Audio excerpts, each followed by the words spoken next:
Resident Evil. What a trip it is following this series, eh? This game has tried to reinvent and remake itself more times than you'd believe at this point. And each and every attempt, they always please one and alienate another. Some things, though, have stayed the same. For example, no matter with how much promise one of these things seems to start out with, what's a guarantee is that we'll make our way to a tanker ship before the final note. Resi 5, tanker ship at the end. Resi 6, tanker ship at the end. Resi Revelations, literally the whole game is on a tanker ship. Man, I'm telling you, nothing gets me more in the Halloween spirit than a big old gray boat.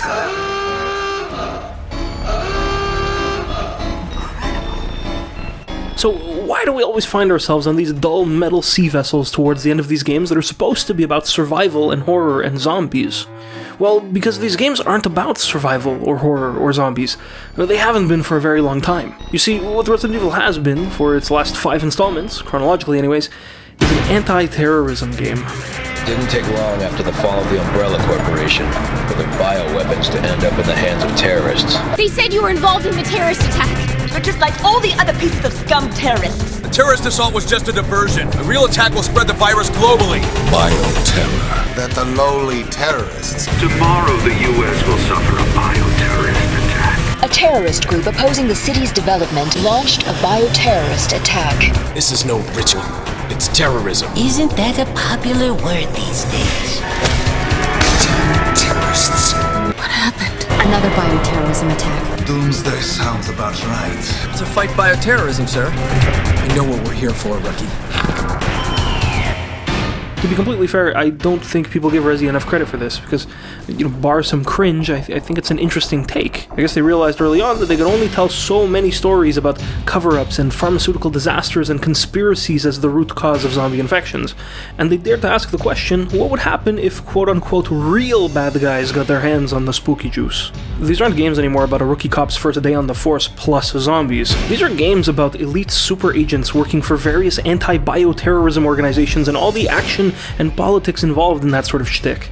And I'm placing you under arrest on suspicion of conspiring with Veltro. We're above the politics. Mr. President! I just shot the president. I know most people haven't played the Revelations games, which is a damn shame, but in the first one, the main conflict has nothing to do with any viruses or mutant monsters or anything like that. The true villain is a competing anti-bioterrorism group to yours. You and your crew run with the BSAA, the Bioterrorism Security Assessment Alliance, and this tall glass of shit and his buddies work for the FBC, the Federal Bioterrorism Commission. The problem is that the government's gonna stop funding one of you twos, so shithead over here secretly funds a terrorist group to show the world that his organization is still needed, and then your numbskull of a boss, who suspects this, funds his own terrorist group to try to uncover the fact that the first guy was behind something. I fucking don't know. It's complicated.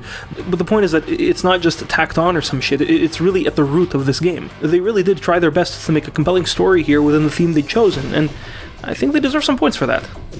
Some points that I will immediately revoke for this sin of all sins they commit in the opening cutscene of Revelations 2. This time you don't work for the BSAA or the FBC. No, now you work for TerraSave. You wanna know why they call you that? No, you don't. They call us TerraSave. Because Terra doesn't have to end with Orist. Because Terror doesn't have to end with Orist.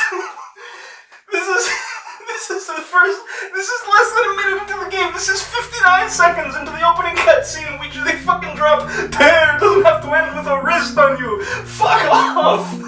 Fuck off. You catch that? This series has gone too far down into the deep end of this side of things to ever come back. We've reached a point of no return. Yeah. Terror doesn't need to end with Orist, which is why every Resident Evil game needs to end with a tanker ship. Because no matter how much it looks like it's come down to earth, even when it starts things off in as unassuming of a setting as a quaint family home in rural Louisiana, for it to be a Resident Evil game, for it to earn that title, it's not enough to just be mild spooks anymore. It needs to also be about bioterrorism. That's why this random IT guy who comes here looking for his missing girlfriend ends up uncovering a humongous terrorist conspiracy with her at the center. That's why Chris fucking Redfield drops down from a helicopter to save you in the end. Resi can't end any other way anymore. It's committed to this bit too hard. Is that the boat? How the fuck did that get here? So, while everyone else here has been busy getting horny on Maine over this big booby vampire lady that's going to be in Resident Evil 8, subtitle Village, I've not been so hype. I've been lied to about the general themes of these games before. After RE7 marketed itself the way that it did, like some Evil Dead-inspired thing, but then ended up being what it was, I lost faith in this series. Hey, remember the part where you play the main character's missing girlfriend in a flashback who you thought was just a babysitter, but it turns out she was actually an evil secret agent and raised this zombie baby old lady thing who turned out to be the real bad guy the whole time? Yeah, it sort of makes time travel out not to be so weird, huh?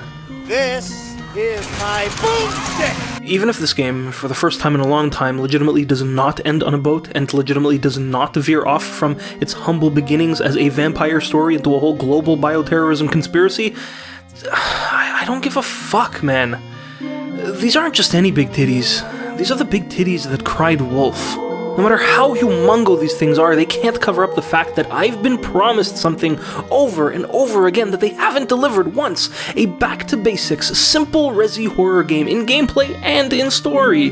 So even if they're not lying this time, even if it's finally real, I don't care anymore. I'm not gonna crane my neck to take a peek. I'm not even mildly curious. I will not indulge this game's request anymore. If they really want to convince anyone to take a peek at some neat little horror romp, I say cut Resident Evil from the title. That name carries some bad vibes, man.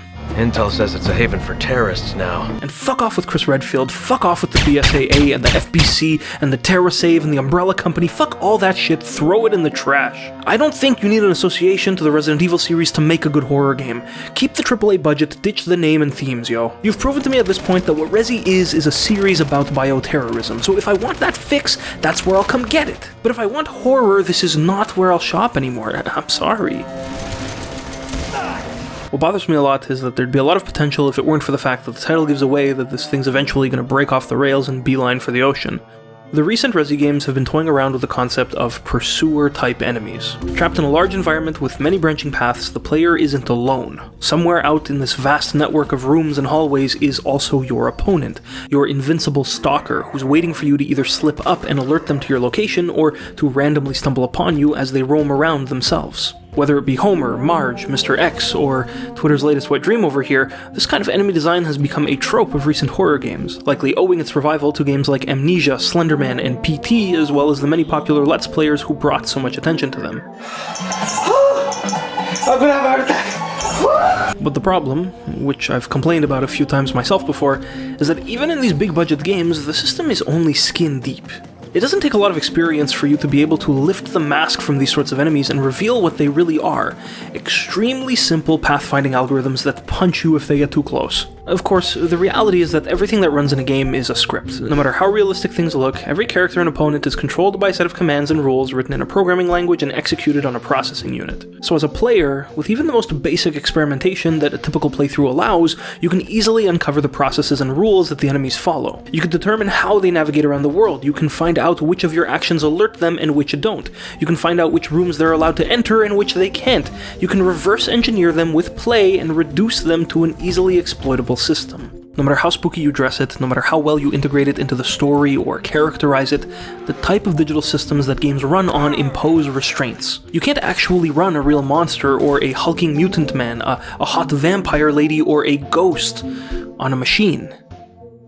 Right? Where are you? Next. Next? What does that mean? Are you here? Drowned. Are you here? Okay, let's try the bedroom. Maybe you were right. Maybe I'm just getting weird readings. Oh my god! Holy fucking shit! Holy fucking shit! Wrong. This is Phasmophobia, a cheap indie horror game that I think you should give a try. The main goal of its every randomized level is to enter a haunted area, locate its ghost, identify what type of ghost it is, and then, skedaddle. You'll also get a couple of fresh side objectives at the beginning that can prolong the session if you're interested in extra points.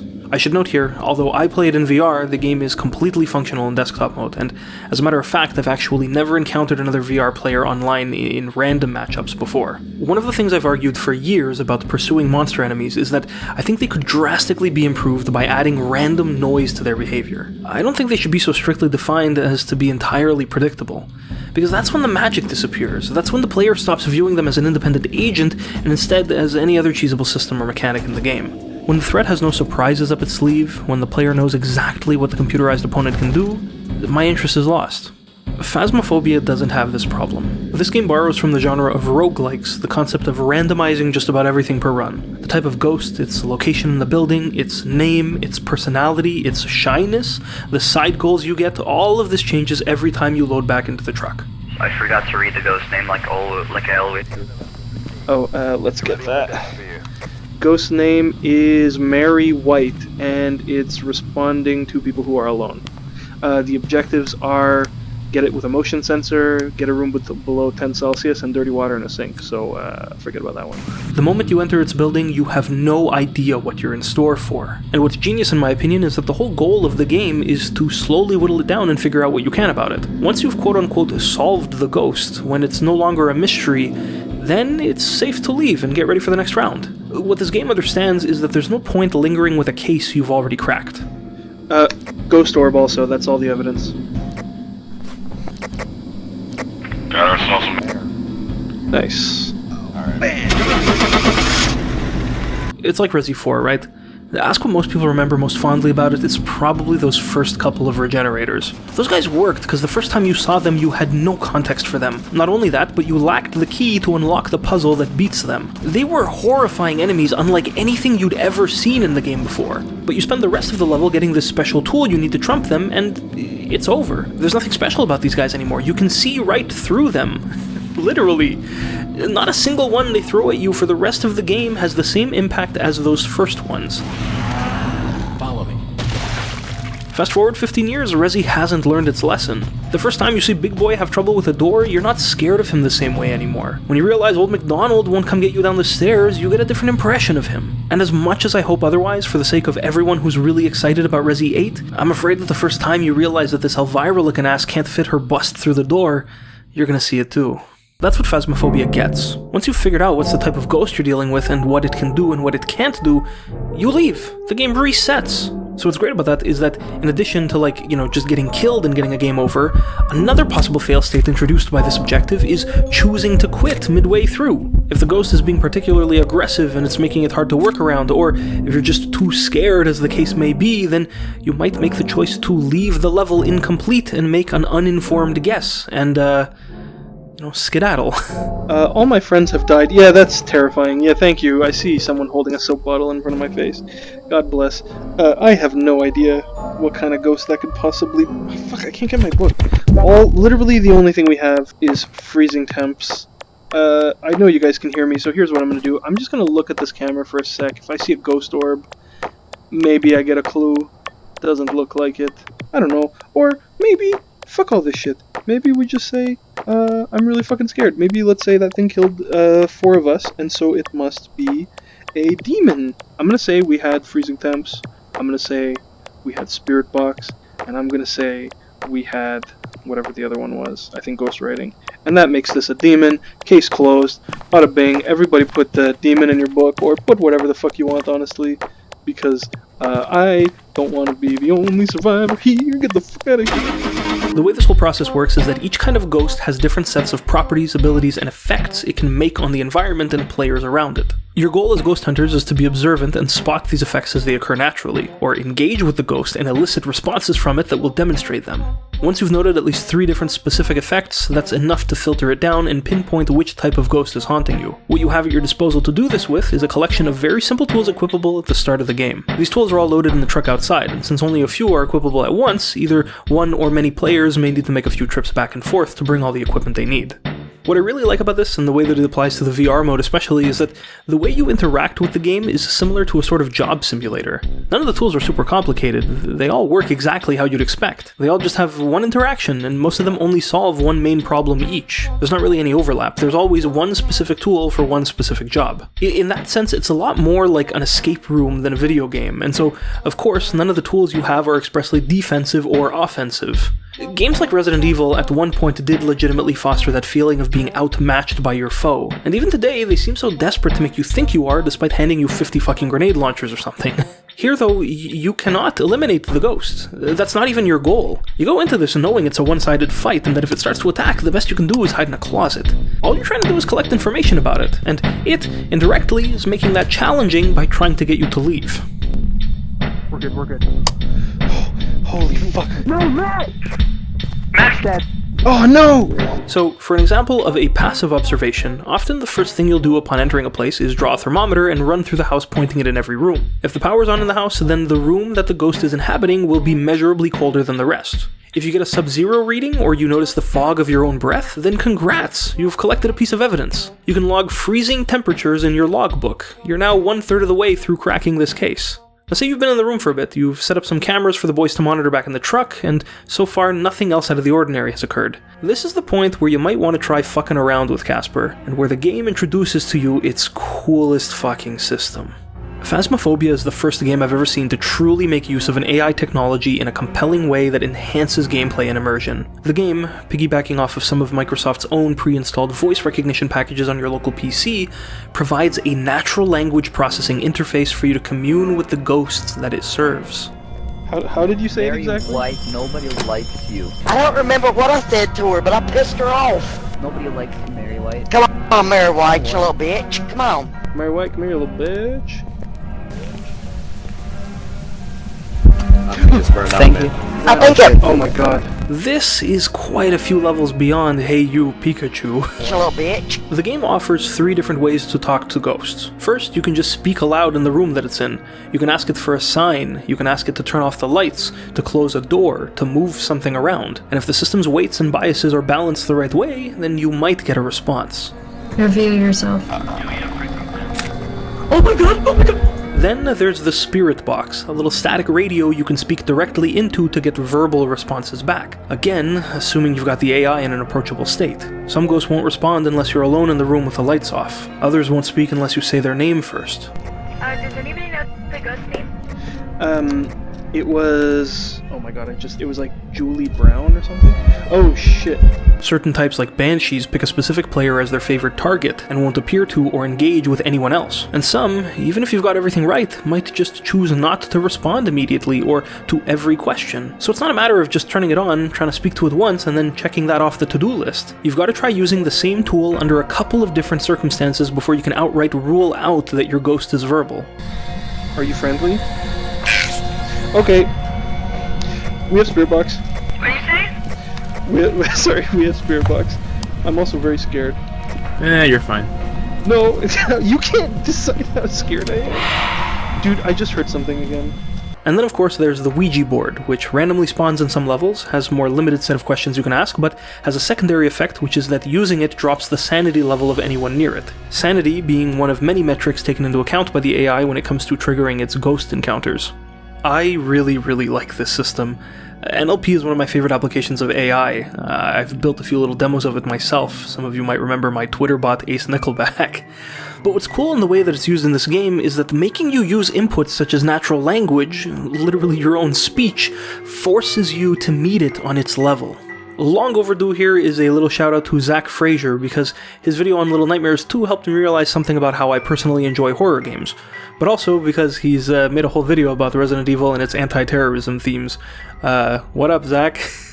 One of my problems with horror games is that I'm a stubborn fucking mule and refuse to adapt myself to them. If I'm asked to suspend my disbelief in order to enjoy and experience more, I protest. That's why I sit here on my high horse picking at the same 5-second clips of Mr. X getting stuck indoors instead of mentioning the hours and hours I spent legitimately affected by his presence in Resi 2. I want a game to fully make me feel the way it wants me to. I'm not gonna do any imaginary legwork myself. Fuck off. You want me to believe in your monster? Serve me a good fucking monster, dude.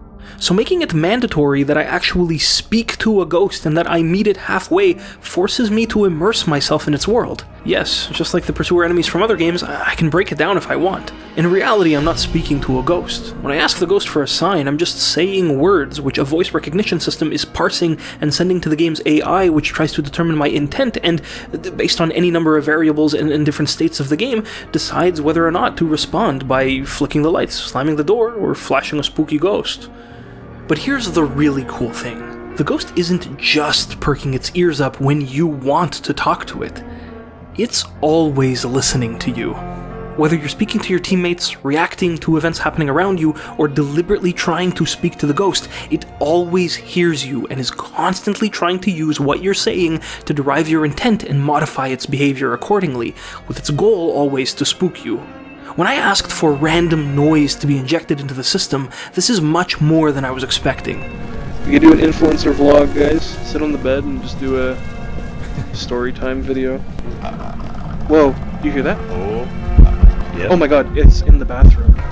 With the same ferocity as a recommendation system, an AI that tries to find you the next video to watch, the next product to buy, the next ad to display, this ghost, its tendrils plugged into the system, the haunted house that it lives in, is serving you a personalized horror experience. Just as every person watching this video right now will have slightly different suggested videos in the sidebar, so too does every person who plays this game have their own version of the ghost.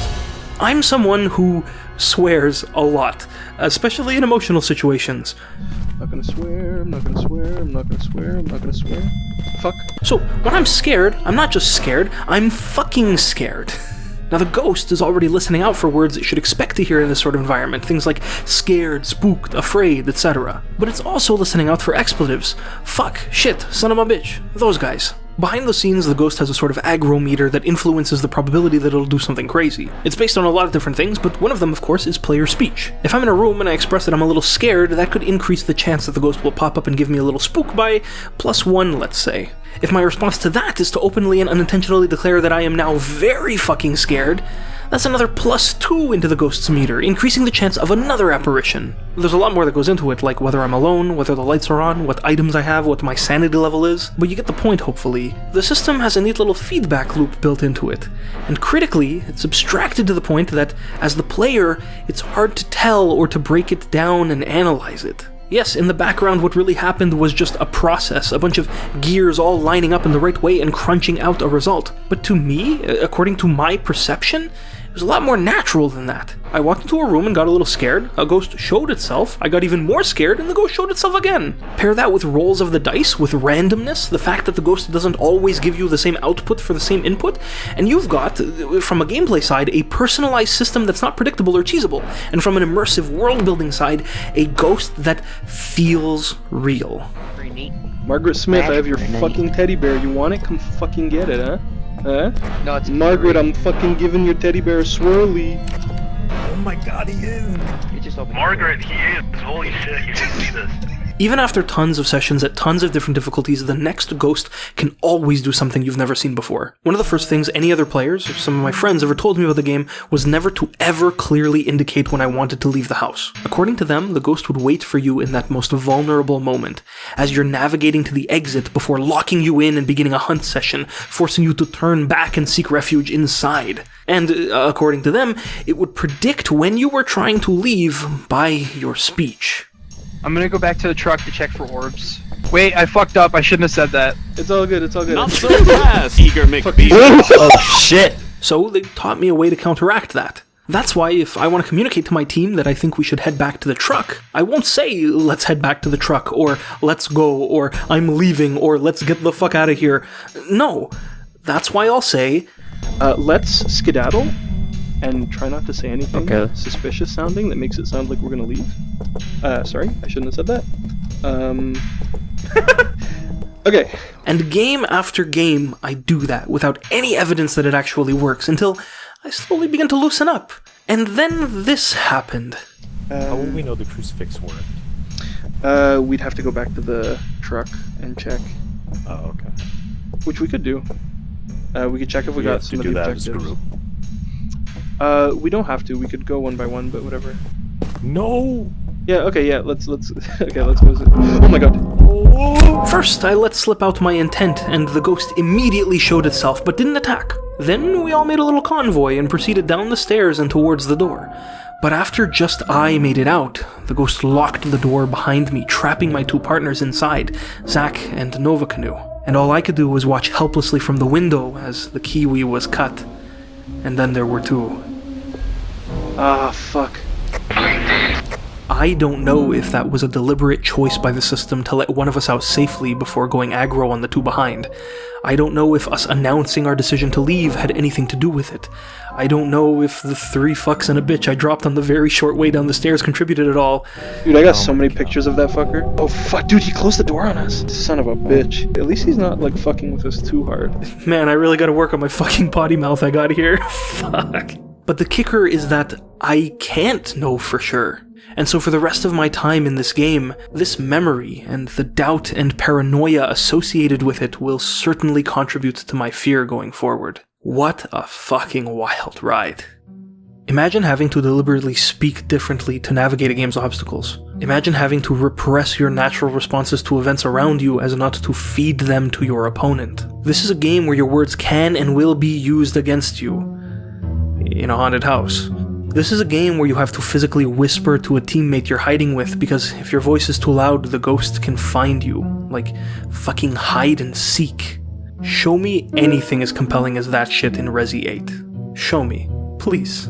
When you launch Phasmophobia, there is quite literally a ghost in, or rather, operated by the machine. The ghost and its AI are one and the same. Even when you lift the sheet off from over its head, you don't reveal just a simple pathfinding algorithm. Under the mask this game wears, you find the fucking Terminator. You take a peek behind the curtain, and instead of seeing something that diminishes your fear, you see an advanced artificial intelligence and monitoring system expertly designed to make you shit your pants. And personally, I don't feel any reassurance there. I don't find that any less scary than the ghost it's been painted as. Even when you know as much about its inner workings as you can't predict it. You can't use that knowledge against it, and it doesn't alter its ability to scare you. Hours and hours in, ghost after ghost, the next one can always do something you've never seen before. That's incredible for a horror game. A second playthrough isn't less scary than the first. You can play over and over again and always re-experience that feeling of hopelessness and defenselessness that so many other survival horror games promise from the beginning, but lose the stamina to sustain by the time they've given you your 4th fucking shotgun. Phasmophobia is an incredible horror game with a truly remarkable AI ghost system that never gets dull. And in my opinion, there's no titties big enough they can put on a vampire lady to top that. That's why I think you should consider trying out Phasmophobia instead of, or if you get burnt out on, Resident Evil 8. Oh fucking hell. This is Pee's pants. Yeah, honestly. I feel like I'm about to die, but I don't know. Take me Yeah, it's definitely home possible. to the place I belong. I mean, West it'd be nice if I didn't die. Virginia. That's all. Mom. Just sing to her. Just sing to her, buddy. Anybody know Gangnam Style? Oh, I was say Gangnam Style. Could someone sing Harder, Better, Faster, Stronger? It's my favorite. Oh God, no, I'm not doing that. Make it harder, make it faster, do it, make it stronger, do. Come fucking get me, Margaret Smith.